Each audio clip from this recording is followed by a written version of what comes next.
एह तरह तुहार दूसरा जन्म भी पूरा भई।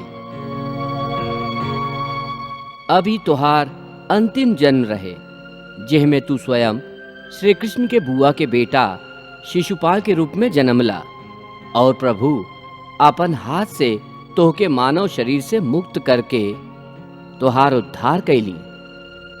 मुनिराज, कृपया ये तब बताएं कि यह जन्म में हमार साथी विजय कहवा है? ओ कृष्ण के बड़की बुआ के बेटा दंत वक्र के रूप में तोहरे साथ ही ये धरती पर जन्मल रहे। जल्दी उहो भगवान श्री कृष्ण के हाथ से मुक्ति पाई। बाकी कब तक? पांडव लोग के रासु यज्ञ संपन्न होखला के बाद जब भगवान द्वारिका लौटी हैं, तब वो द्वारिका पर आक्रमण करी तब। बाकी अभी तक भगवान इंद्रप्रस्थ में ही उत्सव के आनंद ले रहल हैं। उनका संगे इंद्रप्रस्थ में पधारल सभे अतिथिगण भी पांडव लोग के वैभव देख देख के चकित हो रहल बाड़न।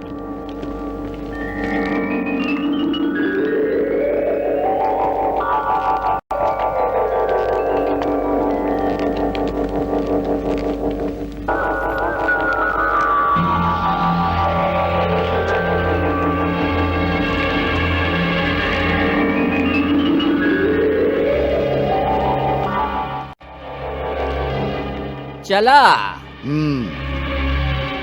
आवा भगिना। अरे अरे अरे अरे भगिना,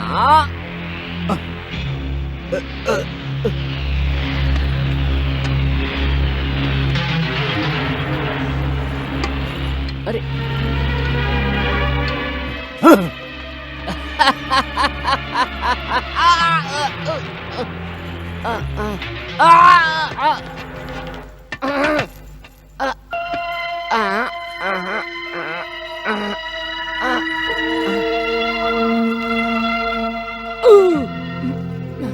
चला भगिना, कैसन माया हा, चला।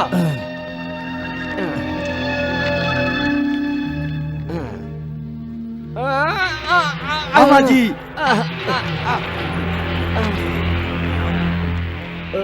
भगिना चला।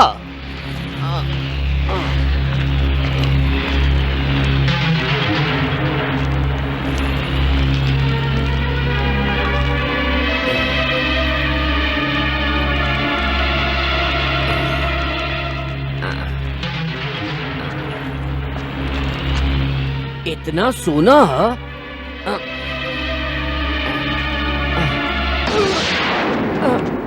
भगिना भगिना, ई का अचंभा है, ई पानी कहवा से आ गई? संभल के भगिना।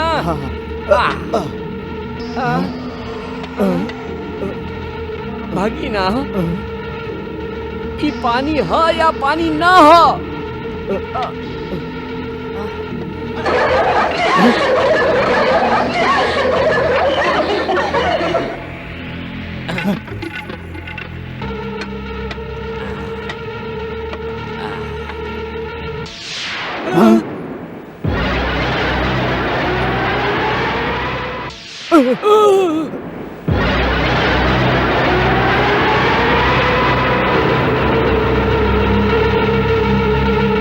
चुपचाप आगे चली मामा जी। चला भगिना चला।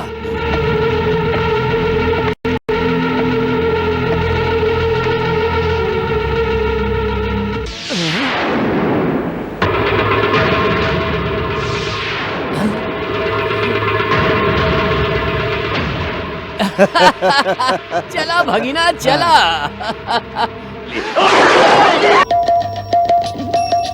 हरे कृष्णा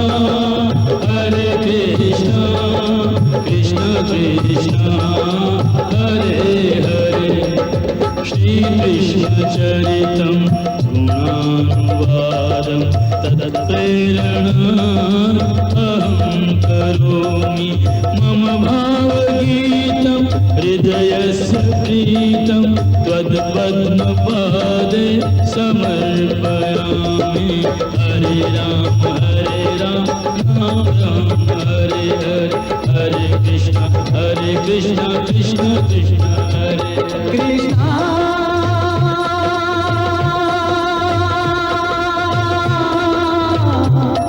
कृष्णा